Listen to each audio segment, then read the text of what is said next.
Every hour you spend on your business, though, you're not spending on your family. And if you're a person who is particularly ambitious, you might try to reason with yourself. You know what? I'm going to focus on this business right now. And you're going to tell yourself this following lie.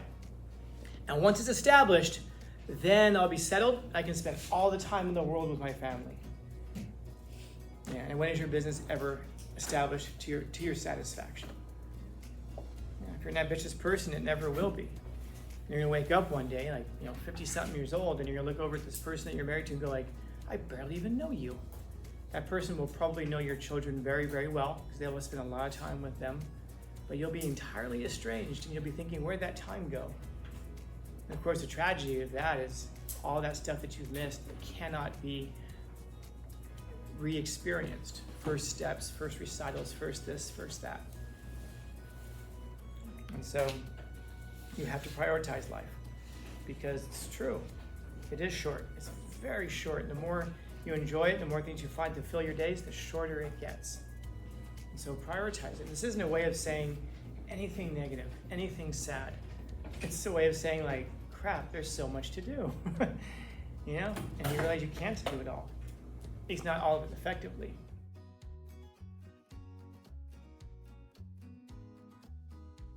So it's that first part, when you know you're in the wrong. Like if, I wonder if any of you are that person that if they mess up your food, let's say you're at a restaurant, they bring you the wrong thing or they screw it up. I wonder if any of you are that person that you're just like, it's fine. It's okay, I'll eat it. Even though I'm allergic to it, but it's fine. I'm that person. I don't like to it's not out of a, I don't know how to say it. It's just, I look at it and go, people make mistakes. And it's a waste of food. And you know what? I look at it and go, man, like for example, if I order like something and I say no onions and there's onions in it, I'll frame it as, I'm gonna complain that they gave me too much food. There's places in the world that have no food, and here I'm complaining about too much food. It's fine. It's not perfect, but it's way better. I wonder if any of you are that person who, if you order light onions and they give you onions, but it's not light enough, and you're just like, oh my God, they gave me way too many onions, and you want to complain about it? I was just talking to somebody yesterday about a friend of mine who was that person, that she could be so incredibly rude. And she would be so incredibly rude in a drive-through.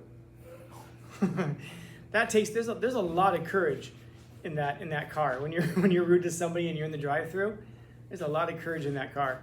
Because between point A when you're ordering and being rude and point B where you pick up the food, there's a wall. and there's a single chain of custody that person has access to your food before it gets to you. And I remember she would be incredibly rude in the drive-thru, and then she'd ask me, "What do you want?" I'd say nothing. And I don't want a saliva burger, man. I'll drink some water or something when I get home. It's fine. Yeah, but it's that first part of when people know that they're wrong. Because if you don't realize that you're wrong, or if you think you are in the right, then that's okay. There's a disagreement. But it's when you know that you're in the wrong, and you do interact with those people. But this thing when deserving all that we want, he said we aren't deserving of all that we want.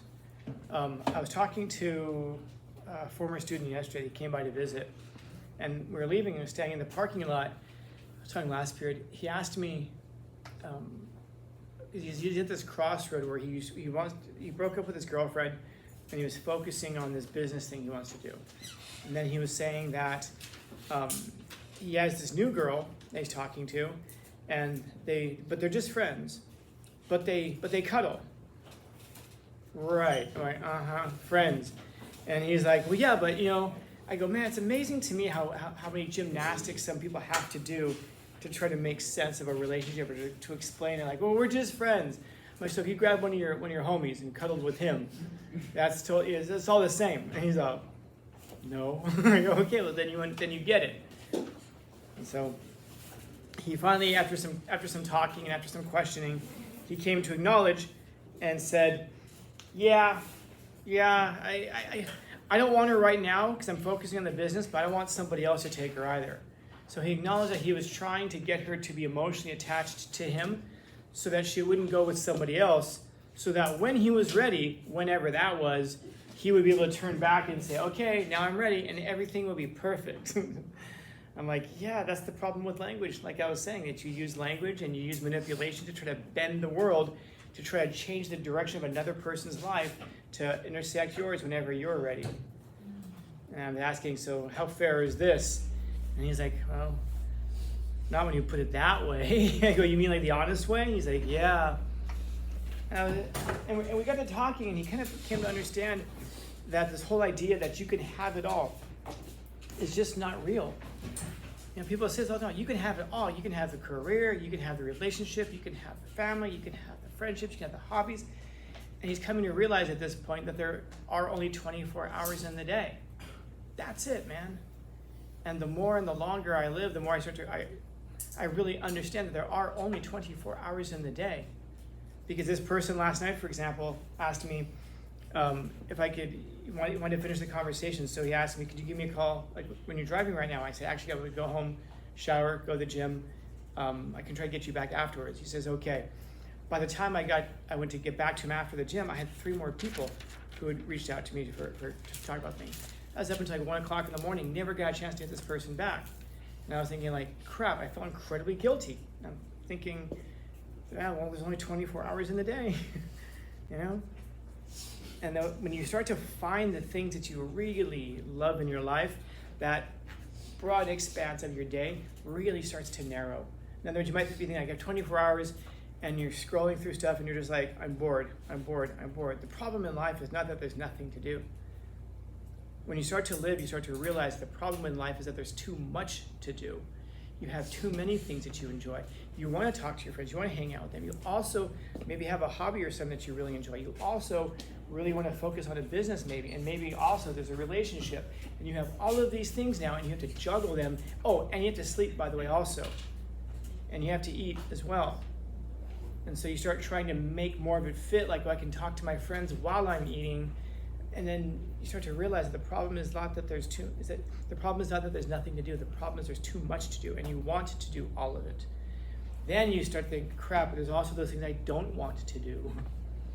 You know, when you get to a point where like showering or bathing is an annoyance because it feels like a waste of time because you're not getting those things you want to get done, but you realize you have to do it.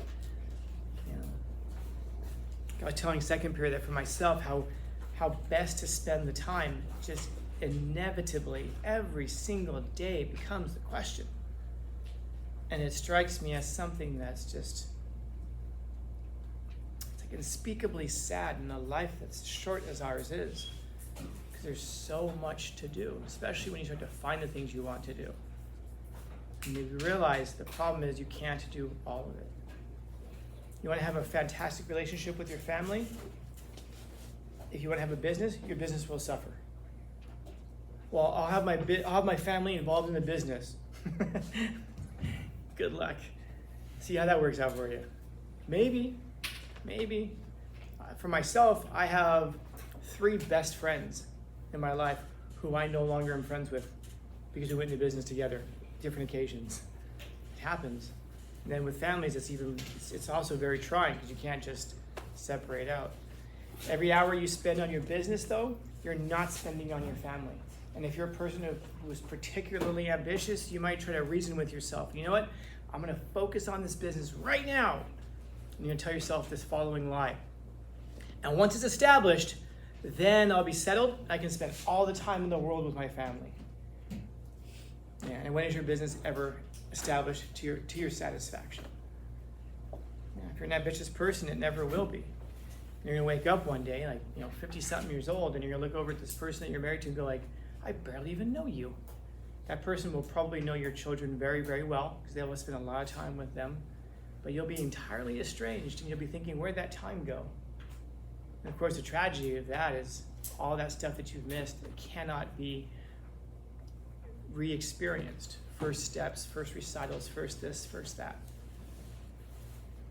And so you have to prioritize life because it's true. It is short. It's very short. The more you enjoy it, the more things you find to fill your days, the shorter it gets. And so prioritize it. This isn't a way of saying anything negative, anything sad. It's a way of saying like, crap, there's so much to do. you know, and you realize you can't do it all. At least not all of it effectively. But that therefore means is this: if you sacrifice your business and you never go into business for yourself, let's say you become an employee and you work for someone else your whole life, but you had those ambitions to become a business person, that's dope. Understand that you sacrifice that. And now the family matters a lot more because we can appreciate the things that we sacrifice for. Make sure it doesn't build inside of you as a contempt. I gave up my business for this. Don't let it be something like that. But understand that you give up your dreams for something that you love very dearly. And some of you have parents who know exactly what I would be talking about right now. That they gave up dreams and ambitions to raise you and to have you. And that's not a bad thing. It means that they had to pour something extra into you, hopefully. And then you can look at it and say, it was worth it, hopefully. And if it's not, then not yet. Put more into it. Put more into it. So, questions, comments, concerns, complaints, criticisms, critiques? Dope. Happy Tuesday. All right.